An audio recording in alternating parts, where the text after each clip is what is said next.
Welcome to Wake, a cold reading of James Joyce's Finnegan's Wake, just to hear it out loud. Join Toby Malone and TJ Young, along with some special friends, as we puzzle our way through what we once thought was an unreadable book to produce a surprisingly listenable podcast. It is Sunday, October 13th, 2024. It has been 149 days since we've started reading, with 370... Oh, yeah, I'm right. I suddenly went, wait, that's not right. With 300... I'm going to keep this in. With 370 pages complete of 628, meaning we have 258 pages left to go and are 58.92% of the way through Finnegan's Wake. Welcome to episode 25 of Wake, the silver anniversary of the podcast that always shines bright as we work towards fulfilling a long-held bucket list item, reading James Joyce's Finnegan's Wake out loud just once. I am your host, Toby Malone, joined once more by the man who always knows how to bring the love to every room, TJ Young. Hi, TJ. That was sweet. I'm blushing, which is... to be 25 episodes in. It's amazing. This is our anniversary episode, and you always know how to make everyone feel good on an anniversary or a celebration, so I'm glad you're here with us. You know what's kind of crazy, though? And this is truthful. It was about this time 6 years ago that we met. Almost 7 years ago. That's true. That's right. So this is another anniversary of sorts when we met at the Kennedy Center, American College Theatre Festival in New Jersey. Planning that thing and instantly hit it off. Yes, and then 6 years later, look where we are. We're here, 25 episodes into an impenetrable book that we are finding all sorts of delightful. Speaking of all sorts of delightful, here with us after the arm twisting of all arm twistings, the man who we thought would never agree to join us, it is Taylor Hoover. Welcome, Taylor. Thank you. I don't remember that much arm twisting. It was just kind of like all right, why not? I kept saying to TJ, when's Taylor coming on? He's like, oh, no, he's probably not going to. So maybe it was just TJ trying to run interference for you. You know how it is. You try to protect people from things, and then I was like, hey, you want to do this thing? I called him in the middle of work. He's like, yeah, sure. So... I think there were a few times though when you were showing Taylor some of the text that we were looking for. So Taylor, when TJ showed you some of these words, what was your immediate reaction to that? I have drifted into the kitchen as he's been reading before and just been baffled, like scrunching up my face, being like, "This is English, right?" Yeah, absolutely. That's a good reaction. Yeah, and this is also a rare episode, as you might have picked up from context clues there, that this is a rare episode in which two of our readers are in the same room. TJ and Taylor are on the same, or at least in the same, are you on the same mic? Or at least we're on the same mic. We are sharing right. Corner of a table. We can touch hands in case one person has a moment in the middle of the reading. Perfect. This makes the tap out much, much easier. So that will be fine if that ever comes to it. But it never comes up, so that's okay. And you two are just back from Italy, celebrating a wedding where TJ was a celebrant. How was your adventure in where were you, in Milan? We flew into Milan, and then we took a 2-hour and 45-minute van ride to Pontremoli, and then we spent the last evening in Milan again after took a car to Parma, and then the train over to Milan. Pontremoli. I promise you. You now sound like you're getting into Joyce. Pontremoli. Yeah.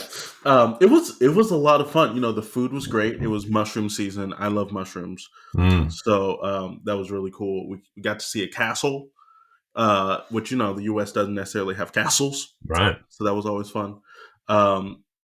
We ate a lot. We drank a lot of wine. And there's something about that Italian wine that doesn't leave you hungover. So we were good. I will say the flight there and the flight back, as someone who travels internationally, you know how it is. It's just rough. Truly brutal. Yeah. Particularly if you don't get that sleep. I think it was like 2 30-hour travel days.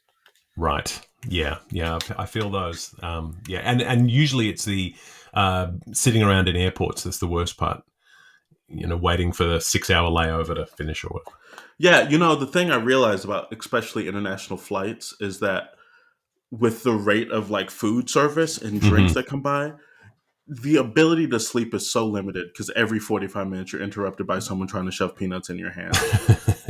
You're like, I just kind of want to be left alone on this bus in the sky. Flight attendant who wants to turn your light on for you. Oh yeah, we were both reading the same book. We're reading Tomorrow and Tomorrow and Tomorrow, which is a great book. And it was late. It was night. People were trying to sleep, and we had enough ambient light from both the TV screens in front of us and stuff like that we could read just fine. Right. And the flight attendant came by, turned my light on first, and I was like, "Thank you," and I turned it off. And then he came by and asked Taylor, "Hey, do you know where your light is?" He's like, "I do, but I'm fine. Thank you so much." And then he passed by the third time and just reached over my body to turn Taylor's light on. And when Taylor just turned it off again, we're like, we don't need the light. We're trying to be kind to people. At least it weren't turning the lights on while you were trying to sleep. That would have been true. Truly like something out of Star Trek. Just entertaining himself by people. Just messing with people. He's filming it for his blog. Yeah. He's putting it on TikTok. We did both finish that book on the trip, which was great. Right. Good. Well, excellent. Well, finishing books is what we like to do around here. We're working on this one. That's right. And this anniversary episode also feels like a very auspicious one for you to join us on, Taylor, since you and TJ are getting married next year. And that is likely the next time I get to see you both in person. So I'm super excited to come down and join that groomsmen's party. How's the wedding planning going? How are we going? Have we got we a bit further along? You get to answer that one. Okay. We have a venue. We have a caterer. We have our parties picked out, and we're working on the list. We're not that far behind. He has a spreadsheet, and we're not that far behind. So you don't have a list of guests? No. Because, the question is, how many of my family are realistically going to come from Texas? And my mom's like, just send them an invite anyway. My fear is this. I send them an invite anyway, and then they're like, yeah, sure. I'd rather not. And plus, I have plenty of cousins who got married and did all this stuff without me. So I'm like, they're fine. They're cool. Right. But Taylor's family is big, right? So right now... And they're in state, right? They're just upstate? Most of them, yeah. But it is so big. There comes a point where I don't know who the mandatory invites are. Right. Because, just with, immediate family, aunts, uncles, cousins, we're at, 80. So, right. And then you get in that situation where if you say don't invite the cousins, then aunts and uncles get offended. And I mean, I got to invite the cousins. That would be a huge offense. Yeah, but then there's a second cousin or a third cousin, and you think, I don't see that's where it gets very much. Yeah, that's right. Yeah, so we started doing numbers. Let's say there's 70 people on Taylor's side. We each have 7 people on our side. Most of them have significant others. So that's another, 28 people. And so we're already at 100 before any Texas people of my family show up. Yeah. Or any, I don't know, friends that we want to come. So we are, I'm currently in verbal negotiations with my mother on the number, and I know that Taylor will be soon.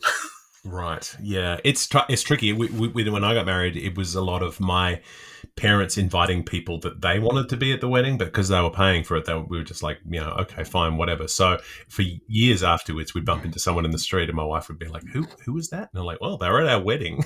And it was just, I'm not really sure, but they gave us a set of steak knives, so we've got to be nice. Well, good luck with the planning. I'm sure it's all going to go well. I'm very much looking forward to coming down. We're still trying to decide who from our house is coming down. Part of me is bring the crew. I want to bring the whole family, but then I also think we'll probably have more fun if we leave the kids at home. But then I think the kids will have fun if they come. So right, we had fun in Pittsburgh last time we came, so we might all just head down. It is worth mentioning, this is like the woods of Pennsylvania. Right. I grew up in a literal field, and this is somehow more remote than that. So Okay, well, perfect. As long as there's music and a dance floor, my kids will be very happy. yeah, we got that. Done, Yeah, done, and done. yeah, You know. absolutely. Yeah, and in terms of the wedding stuff, it's I mean, I'll note under the risk of jinxing things on my end, not yours, is that with our 25th anniversary, I want to talk about my plans for my 25th wedding anniversary, which is going to be in March 2026. And I say jinx because we've planned this trip at least 3 times in the past and we've never got there.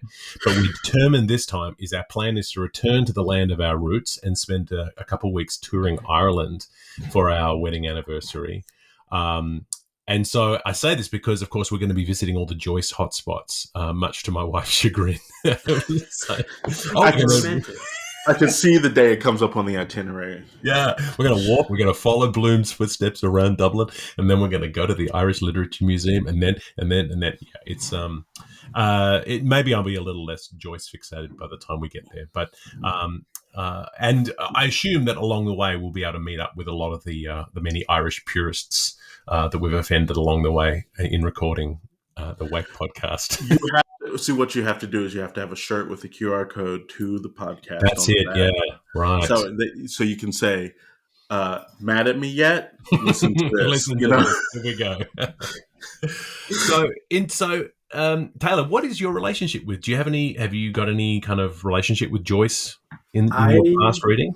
Was racking my brain trying to remember if I'd read anything in my creative writing undergrad, and I don't think I have. So the extent of my relationship is I know he's Irish, and he was briefly mentioned in Tron Legacy. He was in. Wow! Tell me more about this. How was he mentioned? He one of the characters is a program who's being like taught by Kevin Flynn, and he has a bookshelf of all the books he can remember. And she's looking through them. She goes, "Well, to be honest, James Joyce is my favorite."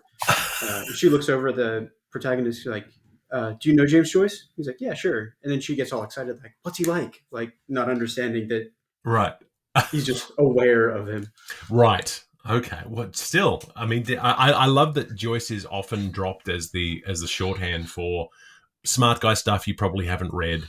So we don't actually need to go into any detail. We can just sort of say Ulysses or Finnegan's Wake or whatever. So yeah, and so there's certainly no. I love that little connection though, that little reference. But there's certainly no shame in not having read him because very few of us have. Have you had a chance to listen to any of the podcast yet? Or I have not. Okay. I'm sorry. To be fair, TJ has so many podcasts out there that it's almost like we're saturated with content. You know what? You're not. It's funny because I sent you a text 2 weeks ago. I was like, I totally forgot I did this podcast interview. That's right. Yeah. So, you got that much content out there. You can't be expected to listen to everything. However, I will say that I listen to every episode of TJ's podcast. So I just listen to the episodes of the movies you watch. Yeah, that's still. You don't want to get a spoiler. True, that's a lot. That's a lot of them. That is a lot of them. But I can hear TJ's half of all the episodes he records. That is true. You're in the room. So I missed part of the conversation though. That's I would say that's the best bit, but doubtful. No, and then also I will say that I have listened to more episodes of Wake than I have of GMWKS.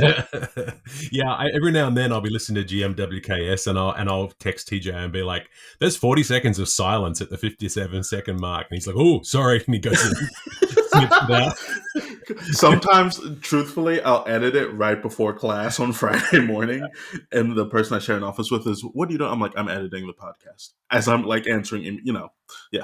Yeah, I edited an episode of Wake a couple of weeks ago, sitting on in the bleachers at my son's baseball game, watching him play baseball. I brought my laptop with me and it was just like editing away and thinking, well, this is generally probably not how Joyce is handled, but sometimes you got to do what you got to do. You do, absolutely. So, yeah, I mean, what we've got to do now, though, is get to reading. As always, we're reading from the Penguin Modern Classics edition of Finnegan's Wake.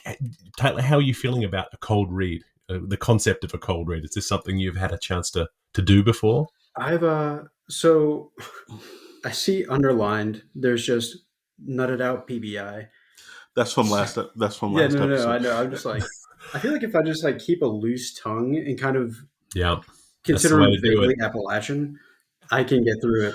Yes, yes, I want to hear that. An episode, recent episode that we had recorded. Our guest reader went into a Texan sheriff's accent in in great That's detail. right. So that was Kahari that really went for it. So look, I would love to hear a bit of Appalachian Joyce. So let's let's be open to that. We're reading. So from that, we're reading from the Penguin Modern Classics edition, published in 2000 with a foreword by Seamus Dean. Today we're reading the fourth part of chapter 2-3, from pages 370 to 382 in this edition. This is a segment entitled Tales at the Inn, a chapter obscured by heavy drink, with teller and tale melting into each other, and includes the tale of After Last Orders by the Oxford World's Classic edition of 2012, which also includes brief summaries of what is happening in each subsection, which we'll address at the end of the reading. And as always, Taylor, if you need to tap out, just give us a tap out sign and we will jump in to save you. There is no...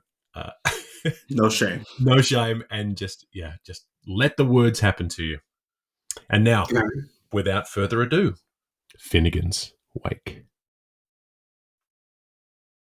Stunner of Oddstods on Blue Bleeding Boar Horse. What Sorson's head subrises thus twos out of Rumpumplican Oak, with well we cannot say whom we are looking through now face. It is Noggin's Wilk, thus the both sides of seats of the big slaps, of the bog chaps, of the Bullabar, of the Marangar, of the Lachlan Gonlin Lutter, of the foof of the four-thumbed Shiplazoid. Bemounts. It is Polysigned Stunner, the Soxern boy, to pump the fire of the lewd into those souls of Bacchus, half-sour dovers, till fell they, dead war, not verdict. And welly time he was racing their smusty Folskens no dudder, Yostrolerd, for their poopshires, a hole on 'em, fire man Nuther, and now. Shatten up ship, beow yow yow mints, nomo, cladoleskins, cheekin levers, all assured for Catholic gizzards, stole away there, gluttony of stanks, porters' failures, and spirituous sunctors, om. As these vitupetards in his bosom heated strangleholder, bush brows, nubbly nape, swingly swangers, sunken trunk, that from tin of this cluckin hatted runst slapottle slup, for him had hoard from fard a piping, as of dour douchey was a Sigurdson, he cooed that loud nor he was young. He could bad cod nor he was grey, like water parted from the say. Osita, lift it. Lift at it, Osita. From the say. Away from the say. Him. Here hasting he, himmed, re-remember all the chubs, chips, chaffs, chunkin pucks, and chainay chimbels that he had mistra butted in port, pub, park, pantry, and poultry house, while they, feathered, and others that were mostly concerned to cuptering the last ropes of summer down through their grooves of blandering, ere the Saxon locked at the door, which he would shunten sure, and lave them to stir. For be all rules of sport 'tis right that youth be dowered to charm the night, whilst age is dumped to mind the day when Warther parted from the say, the humming is coming, ends way on's way. Fingal McKingschmard, Obisum Bergier's benefice. He was bow and hem and scrape and him, and recalcitrant to the right about, and these probinoblicos climatizing for an extension on his hostelry. with his charge hand bombing their airs. Tid's genman plays. She been going sother off Alminother unawares. You hear Nort Farwellen's roaster, a shuffle, the wave they. From Dancing Tree till Sutton Stone, there's lads no lie would filch a crown, to mull their sack and brew their tay, with water parted from the say. Lee Long, Awanda Hose, Selvan-born and routed to Rochelle Lane, and Liberties, those Mongol Guard minstrelsers are Marshal Singh, Par Tune Piped Road, Underwear, perked on Hollow Hill, that poor man of lions, good Duke Wellington, hung on come errand words, had her combed to the bell's bows and be contracted by the mousers. Now it is town again, Londmere of Dublin, and of course the taller plays the daughter of his eyes with her. Mock the wantst, why thou we am I me alike a pose of poeter peast, while the dumb he shoots the shopper rope, and they all pour forth. Sans Butley Tupperter Sour, the rogue engine rand, Bartler of the Buin, still are Benjamin Lifest, sometime Franklin to the city, whereas Big rented him appears half sub-porters for his arms, Josiah Pipkin, Amos Love, Raoul Lee, February, Blaze Tobatot, Jeremy Yaup, Francis de Loomis, Hardy Smith, and Sequin Petit, followed by the snug saloon synod of our Cafe Barangi, the Cinesators. Because they wanted to get out by the goat way, afore the sheep was loosed for to wish the Wobbleton White Lake Welshers, Kelly Keckle, and save back to Brown Hazelwood from all the Dennis Doolins on the labious banks of the Swensoon Snu Westner, turned again Weasting home by Danesbury Common, and they onely, dually, throughly, fairly after rainy draining founty buckets, chalk 'em up empty, till they caught the wind abroad, alley loafers, passing gearing, all the rockers on the roads, and all the boots in the streets. Oh dear, ahoy! Last ye, laudsmen, hasty hosty, for an andonation of mirror fixation and the ludification of the pauldination. His bludgeons bruck, his drums is tore, for Spuds will keep the hat he wore and roll in clover in on his clay by water parted from the say.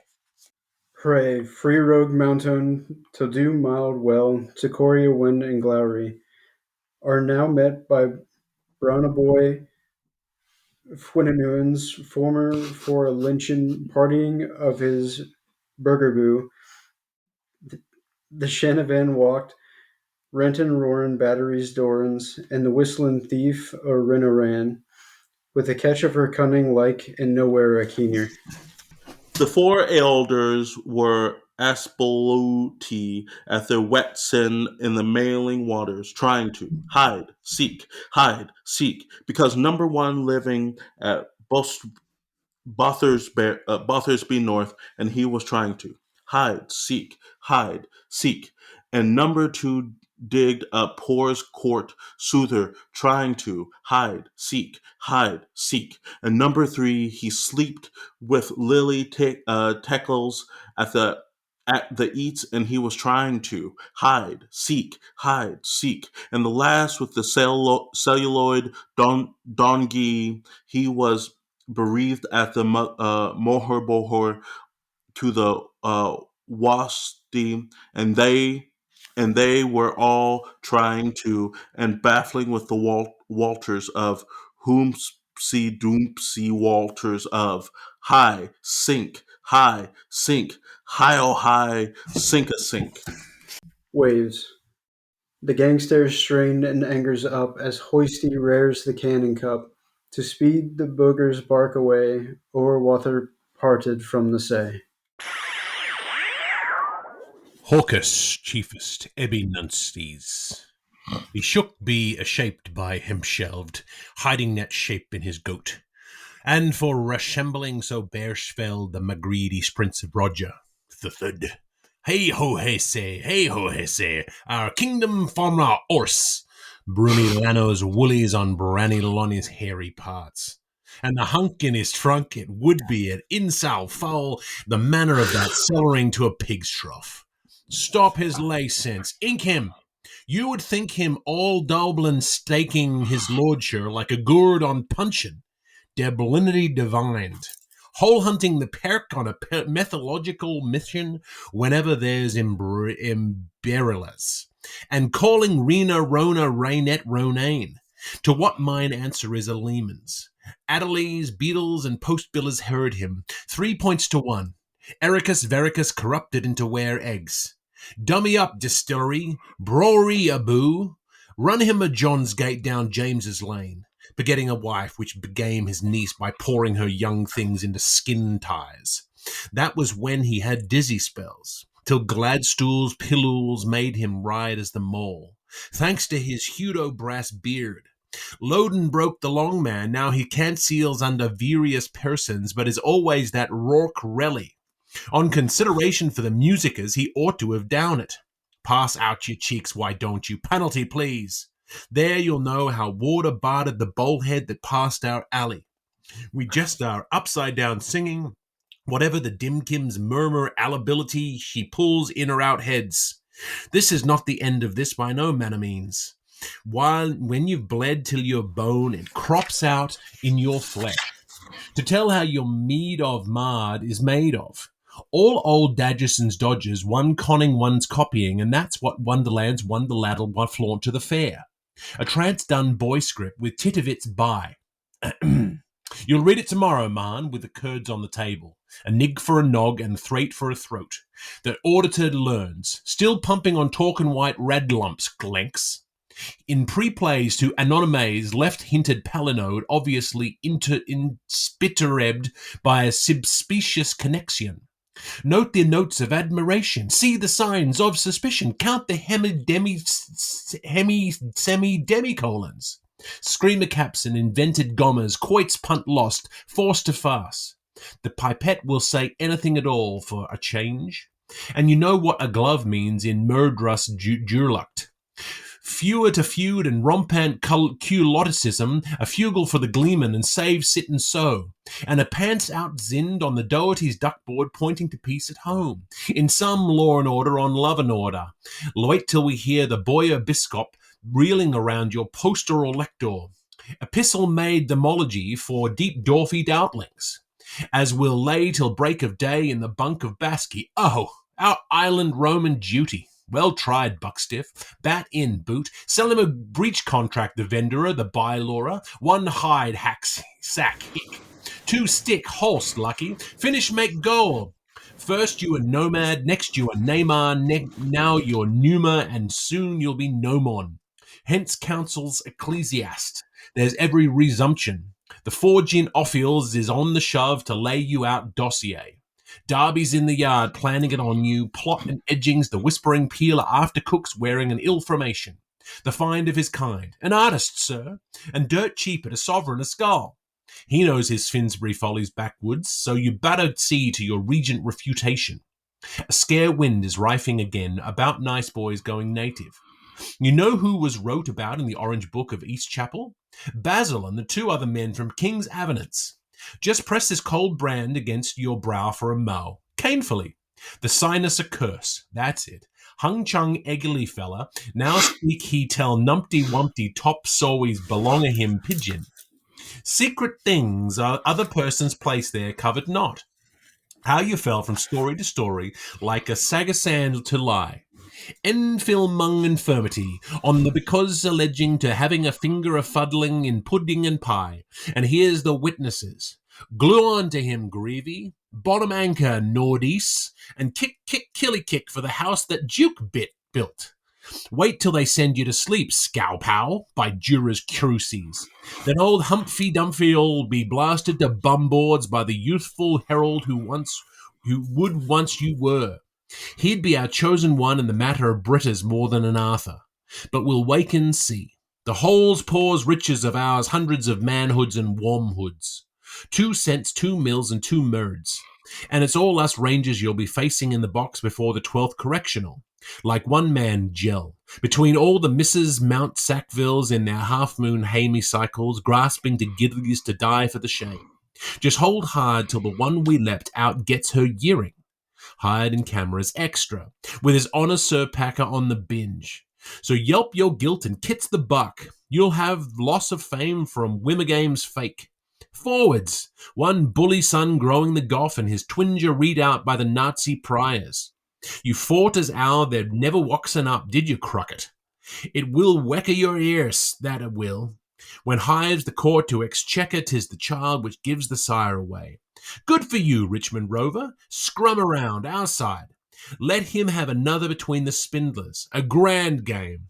Daily Mounts decisive. Don Governors Buckley and the Tara Tribune sporting the insides of Rooty and General, and little Mrs. Excara Sissers is bribing the half prices to pray for her widower in his gravest embezzlement. You on her, Hosey Jigsies, that'll be some non-stop merriment. You in your stolen mason anvil, Magnes, and her burrowed-in Birknest churches clouses. Fummel Cookamul with Grainine availed, playing down the slavey touch. Much as she was when the fancy cut her out, collecting milestones espied her a seesaw on a fern. So nim, he said, a dat of Jew, between Furry Ben and Ferry Bree. In this tear Viclo, which he loafed, the smiling ever. If you pulls me over, pay me, Fries. A tailor would adapt his corking trudges onto any shape at sea. A dress deceitfold of wovens weird. The wonder of the woman in the world together, Moya, and the lovablest Lima since Eineen McCormick, McCourt, McCon, O'Tuckins, McCundred. Only that she is a little width wider got. Be moving a bog. You cannot make a limousine lady out of a hillman minx. Listen till you hear the mudquirt accent. This is a Bulgin Horaces. This is a Wallen Indulgencies. This is Flemish tick. Scapulars, beads, and a scump of a candle. Hubert was a hunter. Chemins, Delacroix, and Roiserette's eggs. All the trimmings of the tree that she picked up after the Clontar Vosterloost when O'Brien MacBruiser met Norris Knobnut. Be cracking his coconut between his knees. Ump thump. Here, innkeeper, it's the Doterine's Wedness morn. Delphin dringing, Grusham undergang, and the real Hymernian stringing strong at knocker. Holy and massaltold. You ought to tack a dose of fruit. Sauce. You're getting Hoovier, a 12-stone Hoovier. Full ends a 12-stone Hoovier in your corpus entis, and it scurves you right, demne. Aren't as unclish arms, they make but nishtia you bound not to loose is gone on Neffin, since she clapped her charmer on him at Gorma Gareen, at the gunting, munting, hunting, punting. The H is in her blood, arrah, for a frecklesome, fresh, cheeky, sweet-worded lop squeezer. And he shows how he'll pick him the lock of her fancy. Pogue, and a good jump, Powell. Clean over all their heads. We could kiss him for that one, couldn't we, Huggins? Sparks is the footer to hands off Nancy's. Scaldhead, pursue. Before you bunkle doodle down upon your Burton chop again after them 3 blows from time, drink and hurry. The same 3 that nursed you, Skerry, Bad Balls, and the Grey One. All of your own club, too, with a fistful of borry berries were from the masses for to feed you living and dying. Buy bran biscuits, you'll never say dog, and be in the finest of companies. Morialte and Knifer Rope Walker and Rowley the Barrel with Longbow of the Lie, Slick of the Trick and Blina Castle of the Brogue. Clan Ruckard forever, The fen, the kin of all fens, deaf to the winds when for croona creena, fished, and it's not now saying how we are aware who's softing what rushes. Merry Virgin forbed, but of they never eat soul fried, they're acting it now. With Easter greeting, Angus, the keykeeper of the keys of the 7 doors of the Dreamadory in the house of the household of Hayoch Haysaysaith. Whitmore, Whatmore, give it over, give it up. Morgraw, head of a helo, chest of a champnon, eye of a gull. What you'd if he'd. The groom is in the greenhouse, gatling out his gun. That lad's the star for Lanigan's Ball. Now drive on the navel, that shall burn shock. Never mind your gibbous. Slip on your rope and collar and draw the noose bag on your head. Nobody will know or heed you, Posthumus, if you skip around Skillymartin by the back and come front Slumutron to beg in one of the shaver's sailor suits. 3 climbs, 3 quicken 3s in a garb of 9. We'll split to see you moldum impervious. A wing for old boy Wesley Wanderer. Well spat, witty wagtail. Now pion to Bishop's 4th. Move! There's mumblesome wadding merch cranking up to the hornmunium. Drog us out, Ivy Eve in the hall of alum. The finices of poetry wed music. Feeling the jitters? You'll be as tight as Trevette when the knot's nutted on. Now as you never, Pina and Queena are duetting a giggle for giggle, and the Bradine Alana is lost in her diamond waiting. What a magnificent jest you will show us this gallus day. Clean and easy be the hooker, and a free for croaks after, and Dublin are out for it. So is Rathfin, and hike here's the hearse and 4 horses with the interprovincial crucifixioners throwing lots inside to know who's to be their gosson and whereas to break the news to Morhor. How our meter builder his full in the slip. And who will wager but he'll shonny boy be, the flesh lump fleeter from posh to penga, and all he bears subconscious inkling shadowed on soul skin. It's segnet yours, the strake of a hin? Nup. Laying the cloth to 4 of them, and thanking the fish in core of them to pass the grace for God's sake. Amon, Mr. Justitian Matthews, and Mr. Justitian Marks, and Mr. Justitian Luke de Luke, and Mr. Justinian Johnston. And the escort see behind. Help, help, hooray! All up, all sup, fall ghouls to nail. Cut it down, mates, look slippy. They've got a daith with a swimming pool. Dang, ding, dong, dung, dinin. Isn't it great? He is swaying above us for his good and ours. Fly your balloons, Dannies and Dennises. He's doorknobs dead, and Annie Delap is free. One's more. We could ate you, Pa Buckus, and imbibe through you, reassurance in the wild lake of godliness. One fledge, one brood, till hum comes every birdie.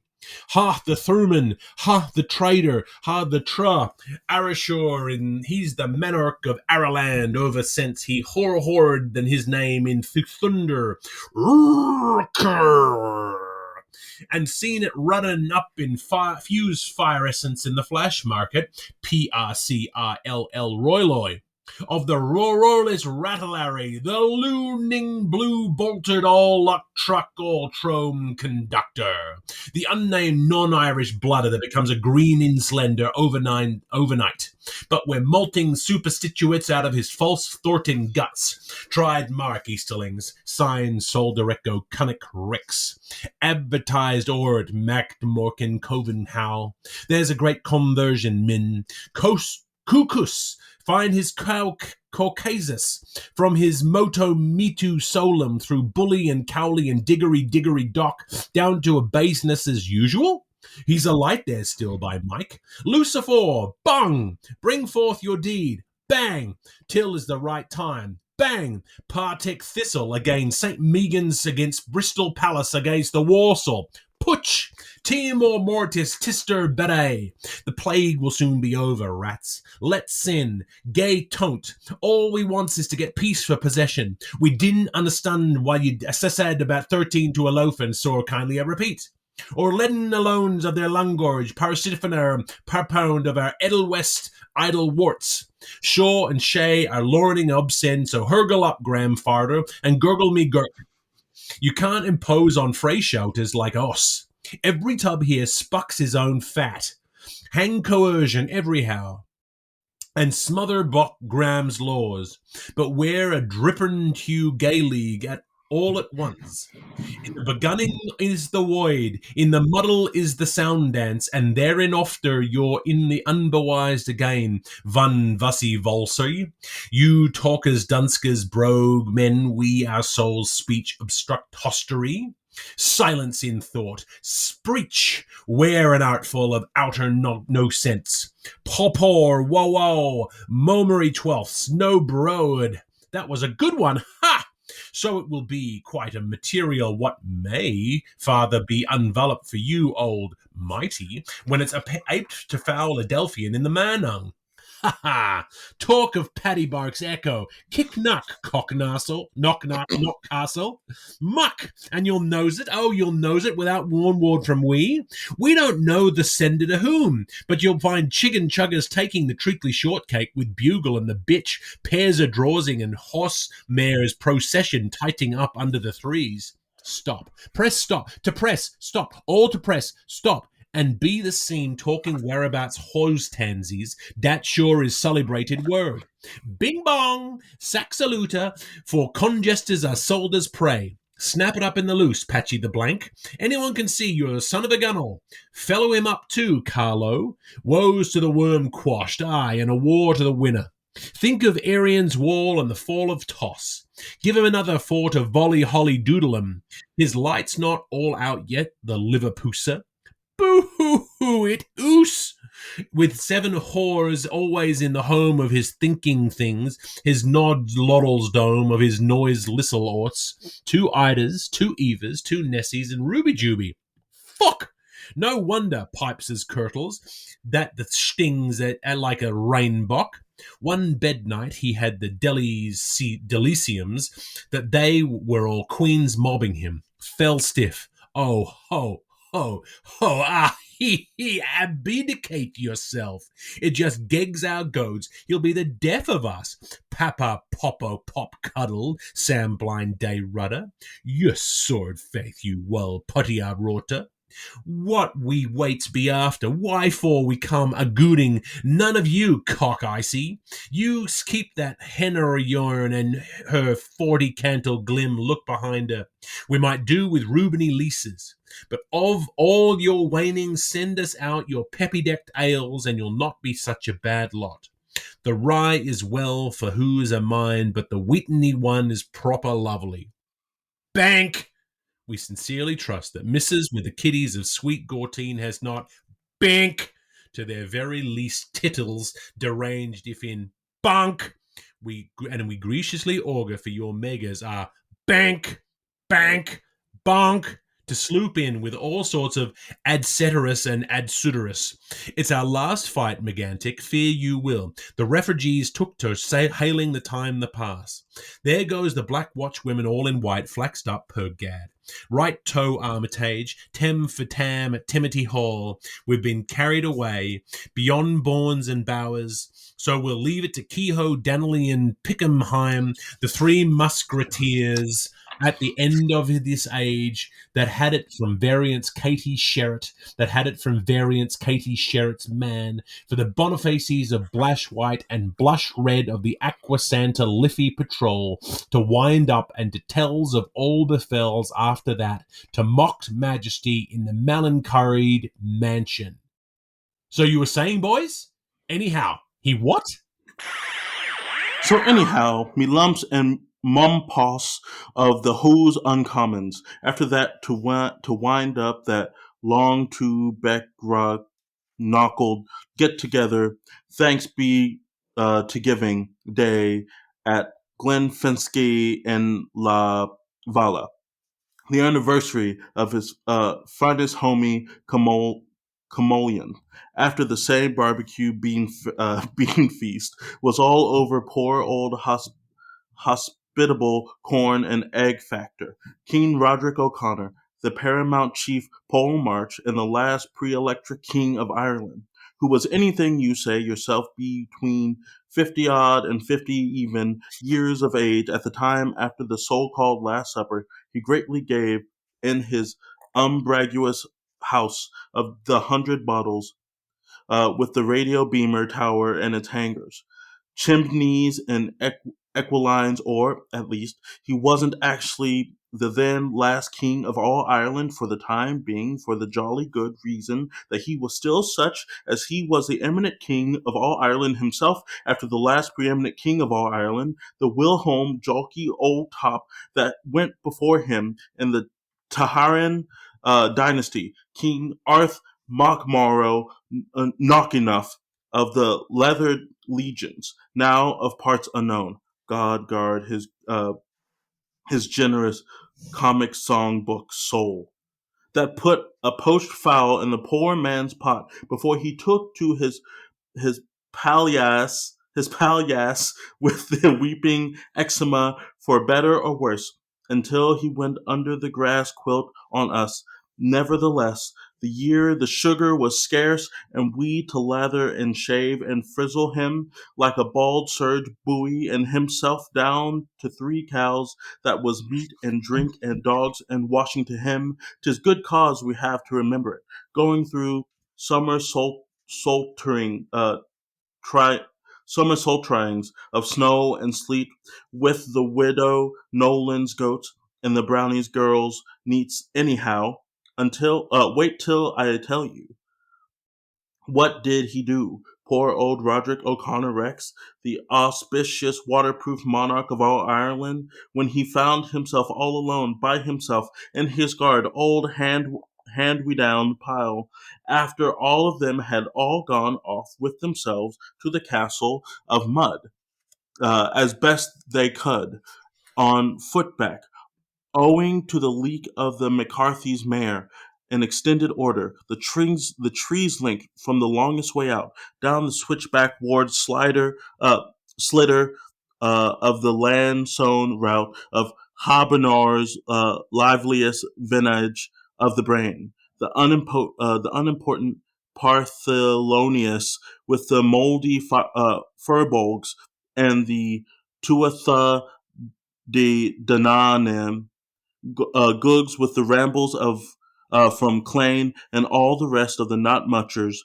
that he did not care the royal spit out of the ostensible mouth about. Well, what do you think he did, sir? But fakes. He just went heel tapping through the wine splith and weevely pop corks that we knee deep round his own right royal round rollicking topper's table, with the old Roderick Random Poland hat at the Laney Leary cant on him, and Mike Brady's shirt and Green's linen collar bow, and his Ganther's gaunts, and his Meccanfield swash, and his ready-made Rileys, and his pan pre-tuberin poncho. The body you'd pity him, the way the world is, poor he, the heart of mid Lannister, and the superminent lord of them all, overwhelmed as he was with black ruin like a sponge out of water, allocationing in bel cantos to his own Oliverian society, McGinnery's dreams of Ergen Adams, and thrumming through all to himself with diverse tongueiest through his old tears and his old plays drawl, starkened by the most regal of bletches, with a blarney casual ma crooner, that lurking clare air.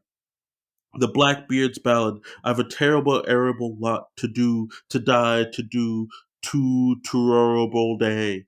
Well, what did he go and do at all? His most exuberant majesty, King Roderick O'Connor, but Arar be damned, but he finalized by lowering his woolly throat with the wonderful midnight thirst was on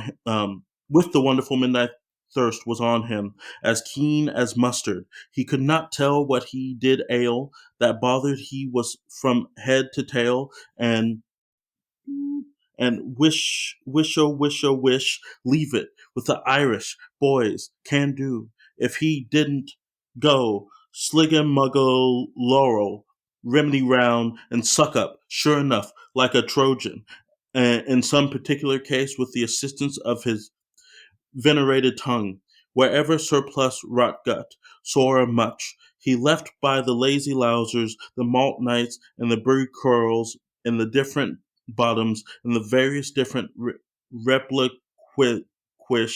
drinking utensils left there behind them on the premises by the whole hogs-headed Firkin family, that departed honorable homegoers and other sly, groggy subterraneanites, such as it was, fall and fall about, to the brandishing of his charming life, as toastified by his cherubimburicundinence, no matter whether it was Chatterbolted Guinnesses or Phoenix's Brewery Stout, it was or John Jameson and Sons, or Rube Cola, or, for that matter of that, O'Connelly's famous old Dublin ale that he wanted like hell, more the halibut oil or the Jesuits' tea as a fallback, of several different quantities and qualities, amounting in all to, I should say, considerably more than the better part of a gill or naggin of imperial dry and liquid measure, till welcome be from us here till the rising and the morn, till that hen of Cavan's shows her bacon egg, and Chapwell's windows stain our hoary history cold, and Father MacMichael stamps for Attic O'Clark mess, and the Latvian newsletter is seen, sold, and delivered, and all set for reset after the silence, like his ancestors to this day after him, that the blazings of their old mouldy gods may attend to them, we pray. Over opposites, the Cowrie lad in the corner, and foreignest, the stargazer of the gathering candled, the adorned of his album, and Falcon father of his familyans. He came a crash, a crupper sort of a sate on accommodation, and the very boxed in all his compose, whereupon once, behome the four for cove and trawlers, heaven hone, leave lone, Larry's on the focus, and Fawn McHugh, Browler at the wheel. One to do and one to dare, par by par, the peerless pair, even here and over there, with his full TD all to do on the fleur of his feet, and the feels of the fumes in the wakes of his ears, are wine man from Barley home, he just slumped to throne. So sailed the stout ship Nancy Hands from Liff away for Nottenlander, as who has come returns. Farvel, Fairnoon, goodbye. Now follow we out by Starlow. Stout ship Nancy Hands. I was like, I couldn't tell if it was Nancy Hands or Nancy Hans. Always go with the accent if you can. So I'll get myself in trouble with that. And that was chapter 2-3, part 2. Was it part 2? No, it was part 4. Oh my god, my documents are out of date. That was 2-3. That was chapter 2-3, part 4 from Finnegan's Wake. Taylor, how are you feeling after listening to that? It's so listening to it is much harder than looking at it on the page. Mm-hmm. As you look at it, you can see them kind of like playing with the language. It's like if someone misheard someone else speaking and then they took it down, you could see what they were getting at. Mm-hmm. Like their little words bastardized all throughout. And they're just like intermingled with actual like recognizable words. To the point where I'm like, I can't tell if I'm going insane or not, or if I'm like getting it. I mean, it could be both. But they may not be mutually exclusive. And then so listening to it, that was a harder thing for you, just in terms of I think, well, as I was reading it like out loud, I was just like, as I stopped to like actually vocalize it, I was tripping myself up. But you kind of had the like the music of the prose already down, and that made it a lot easier to listen to. Yeah, I think TJ and I are starting to get a lot more adept at Joyce's voice. Toby's always been good at it. I am definitely picking up like that last section. 2 months ago, Yeah. if Toby had been like, I would have been like, I can't. No, you really hit a stride today. You got that. I've been doing that lately. You know, I got sick, and all of a sudden my brain was like, hey, guess what you know now? You know? Oh, yeah, that's the sickness that kicked it into gear. Yeah, I do want to explain to our listeners about the breakdown. There is that usually when I break down a segment, it's pretty easy. I can usually look and say, okay, here's a paragraph break, or here is a section break, or something. But in this section, there is an 7 or 8 page section without a single break. It's a single paragraph, and I thought I don't want to do an injustice to Joyce by breaking it in the middle of a paragraph and having different voices. So I thought, well, since Taylor's doing us a big favor, just appearing on the podcast, I was like, okay, this week, what we'll do is we'll break it down in a slightly different way, and then I will fall on the grenade that is that giant paragraph of abuse that's being heaped on HCE. At some point, we flipped the page, and I just looked up, like, this is still going? Yes. I had the similar kind of thing where I thought, okay, the next page turn is the last page turn. And I turned the page expecting to see the line drawn through the page, and it wasn't there. I went, oh no, I have another 3 pages to go. And, we're still in this. Yeah, that was it was like coming over, being lost in the desert and feeling like just over the next dune is the ocean. You come over the dune and then there's more desert. You go, oh, there's just more desert. Just keep. Not that Finnegan's Wake is a desert of any kind, but I mean, there's so much going on here. There's so much fun at this pub, but listening to it, you would hardly know about fun, and definitely about drink. Lots of drink. Oh yeah, there was one part I probably laughed the most. I've laughed in 25 episodes. But you cannot make a limousine lady out of a Hillman minx. It also reminded me of the show Righteous Gemstones, and there's a line from it that Taylor and I quote all the time, and it came in my head the second I read it. Keep in mind the humor of Righteous Gemstones is supposed to be like, not politically correct. It's supposed to be a parody of this religious family. But this one character just says, "You dumb, stupid hill person," and it just came in my head the second that line came up, and so I was trying not to just bust out laughing.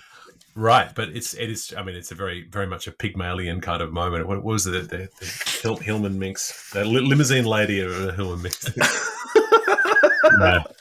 That's there are rap songs that have said similar things in worse words, but that's a nice way for a mother or someone in your family to be like, should you really be with this person? Right. Yeah. Yeah, there was a lot of things popped out in there. One of the things that popped out for me is that I always try to bring in sort of some Joyce content that I found over my travels during the week. And one of the things that I was going to bring up this week, and then thought in the preamble, and then thought, it doesn't fit. I'll mention it in a future episode. So I took it out of the running order and just dropped it down into later in the document. And then the reference that the thing that I was about to talk about actually shows up in this reading. And so it's a couple of episodes ago, we talked about Tommy Mackay and his Ramones Finnegan's Wake mashup. He created Finnegan's Dreams. And incidentally, Tommy Mackay is going to come on Wake to read with us at some point. Beautiful. Because he's Scottish, so we're going to get some real brogue in to do some. I'm just going to sit back on that one and just let it happen. So the whole Wake on stage thing is not a new thing, but there was another stage production that was directed in Portugal, which is called In the Beginning is the Void. And so that was a line on page 378. In the beginning is the void, in the muddle is the sound dance, and thereafter you're unbewised again, vun voice valsa. Obviously biblical connection. And so this was a stage production directed by Bartholomew Ryan, who directed this production in Lisbon in Portugal by a group called the Loafing Heroes, who are on Instagram, and I'm going to link to those in our show notes. But it was just sort of, and this is a musical production of an interpretation of Finnegan's Wake, which is really very interesting. And it's just fun. I love finding these moments, these quotations that are 400 pages into this tome, that someone's found something like that. It always gives me great joy to see that someone's found something to grab onto that's not in the first 20 pages. Like I said, like in the design of this edition, it has the first thunder word, but only because it's on the first page, I think. So a lot of people only get that far. So I did reach out to Bartholomew to ask if he minded if we feature on the podcast. I didn't hear back, so I'm assuming he wouldn't mind too much. And I will link to the YouTube trailer for that production, which is now finished. It was in Lisbon last month. So anyway, that was sort of a serendipitous little connection, and I didn't really expect to be talking about this, but it came up in this chapter. Yeah. Did anything jump out to you, Taylor, from reading any lines? It felt like he got like really close to name dropping the book, but as if like someone had misheard him. Yeah. So on 375, he says, "You have loss of fame from Wimmigan's fake." It sounds like a drunk just trying to be like, "You're gonna get it, bud. This is the one." Yeah, and it's and that's a pun on the song Finnegan's Wake. So. So lots of fun at Finnegan's Wake. So you'll have loss of fame from Wimmigam's fake, and so he's corrupting that way, and loss of fame from Wimmigan. Yeah, that's maybe an internalized criticism. Lots of stuff going on. I mean, it's interesting, that whole section, that big chunk that I read. I don't know what. I mean, I really started to get the sense that it was like a cascade of voices, lots of different opinions, and it felt a lot to me like those old, in the 1970s, there would be theatre creators like Charles Marowitz would do things like they would take a play and they would cut it all up into individual lines, and they would throw it in the air, and then they'd reassemble it and then perform it that way. Like that kind of dramaturgy. A lot of this felt like that, because I didn't feel like a lot of these lines were interacting with each other or speaking to one another so much that it was kind of like it felt kind of like going to a sold out baseball game and trying to write down the crowd noise. Like there's a line that I keep getting this voice of like, in the same paragraph, which is 7 pages long, so it's really hard to just say in the same paragraph. But on 376, a couple lines after, "You can't make a limousine lady out of a Hillman Minx," there's then insulting the person that they're probably talking about who's dating this person. "You've gotten Hoovier, a 12-stone Hoovier, full lens, a 12-stone Hoovier, in your corpus entis, and it scurves you right." It's like we're talking about her, but now we're insulting you as well. And I'm wondering like who. It's that quick switch in perspective and being able to defend and insult somebody. Yes. Yeah, so it does feel like it maybe not so much a dialogue or an argument or different voices that are coming over the top of one another. And it is really interesting because when you go to any kind of large event when you've got 20,000 people in the same venue, there's this crowd noise, and trying to, if you were to go to a Taylor Swift concert and try to write down the conversations that are happening on top of one another as people are waiting for the concert to begin, it would become this kind of cacophony, and maybe you wouldn't pick things out, or maybe you'd pick out individual things. Some things would be profound and some things would be profane, and there'd be different kinds of things. So it's a really...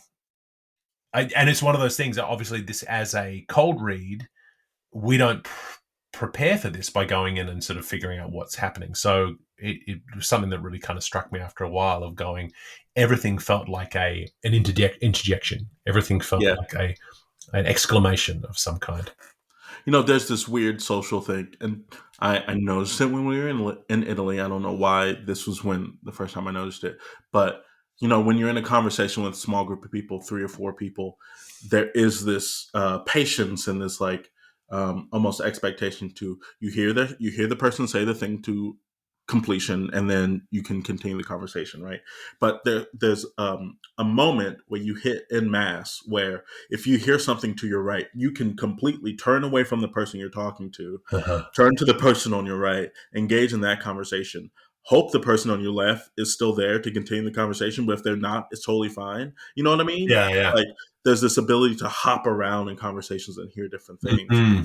That is, if there were 4 people and I just turned away from you, you'd be like, "That's rude. That's rude as all get out." but within a group, you're like, "No, I totally get it." You know what I mean? Yeah. Well, it's like a whole crowd of people exiting a venue at the same time, and everyone's talking about the same thing, about the what they're doing next, or where they're going, or why it's. And so you've made friends with people. Maybe you don't know their names, but you're all similarly linked. I'll just give the summary of what the Oxford World Classic talks about in each of these sections as read. As I said, this is from section 2-3, pages 370 to 382. Tales at the Inn, a chapter obscured by heavy drink, with teller and tale melting into each other. So from 370-23 to 373-12, Sackerson comes to clear the pub. The customers' drunken chanting resist, but eventually so you get a lot of that. And then 373-13 to 380.6, which is the big long one we've been talking about. Then the customers abuse and threaten HCE from outside. So they've been thrown out of the pub, and now they're throwing these insults through the window at HCE. And then 380.7 to close, to the end of the chapter. HCE, as King Roderick O'Connor, heel taps his way through the drink everyone had left. So he's just drinking backwash and getting tipsy. That's gross. But it seems like he's earned it from the way everyone's been talking about him. So does HCE go back in the bar and say, "Wow, everyone out there is awful. I'm going to have all their drinks"? I think so, but he also morphs into King Roderick O'Connor. The last High King of Ireland failed to turn back the Anglo-Norman invasion that led to the conquest of Ireland by England. So that's a really sort of an interesting perspective. He failed to turn back the attackers. Yeah. And so we got a slightly wounded HCE embodying this final king who led to this 1,000 years of conquest and pain. Yeah, it's sometimes it's good to be reminded with just how little we know. As we do these podcasts, we're like, oh yeah, we're now experts. When no, we're not experts. No, the only thing I'm an expert on is how to get myself tongue-tied.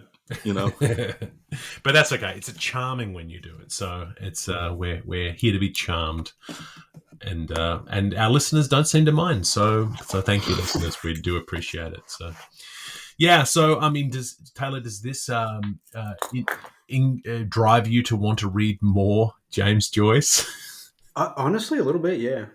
Yeah. As I was going through it, I'm like maybe this isn't like so dense as I thought it was. And then we started turning pages. I was like, all right, it's pretty dense, but it's not as not as much as a like impenetrable thing that I thought it was. Yeah, and this is the most difficult thing he wrote. And so some of his earlier stuff is incredibly lyrical, beautiful, and descriptive. Dubliners is there's this short stories and Ulysses. I'm kind of itching to get back to Ulysses now. Having read enough of Finnegan's Wake to go, okay, Ulysses it feels accessible. Easier. Yeah.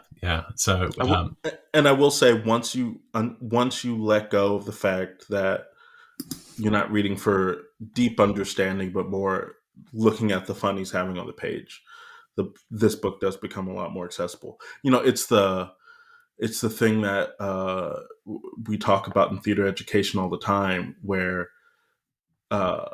once you understand the form, you can do whatever the heck you want with it, right? Mm-hmm. But you have to understand the form first. The bad part is sometimes it took me like 50 pages to be like, now I understand the form. Right. Yeah. And that's always, and that's the challenge, is having the patience to get there. And so if you got to have the patience to ride out that learning process, because I think Neil said in one of the earlier episodes, he was talking about how we are so horrified by the idea of not understanding something that the instinct is to quit, is to say, it's too hard, I stop, I can't do it, when really it's all about learning the structure, and that's a big part of this. Okay, so that brings us to the end of chapter 2-3, part 4, and a long chapter. I mean, this is one of the ones our friend Lucy, who wrote the Finnegan's What summary, she was very clear about how difficult she found this chapter, about how this was I think she called this a bugger of a chapter, because it is so dense. And you think, Tales from the Inn, that sounds like something I can grab onto. There's a bunch of drunk guys in a bar talking, telling stories to each other. But the reality is, as soon as you add this much drink to things, and then you add this many voices, the cacophony makes it much more challenging to navigate. But I'd be curious to hear a version of this with the multiple voices picked out. You know, if someone said, okay, we cast 30 actors to play all these different roles, and we're going to have these voices cascading, you could make an interesting short film out of Tales from the Inn, I think. Sounds like a Steve Wright music piece just waiting to happen. You know? So it sounds like it could be like an interesting either game, maybe not a full game, or like a VR experience, because it almost feels like you yourself are also drunk and just kind of like working your way through a crowd, right? Just catching these little snippets. Yeah, and that is very interesting to think about, the reader being drunk. So it has that otherworldly quality, or that sense that you're not quite hearing things. I really like that idea that we're not as sharp as we could be, and so and as a result, that what's being said isn't as nonsensical as it actually sounds, but it's just how we're hearing it. Yeah. Mm-hmm. But now I know what to get Taylor for Christmas. Okay, well, that is all the time we have for Wake. We'll return next week for a fresh new chapter, which happens to be the last chapter in book 2. Amazing that we've made it this far. I can't quite believe it. 2 more books to go.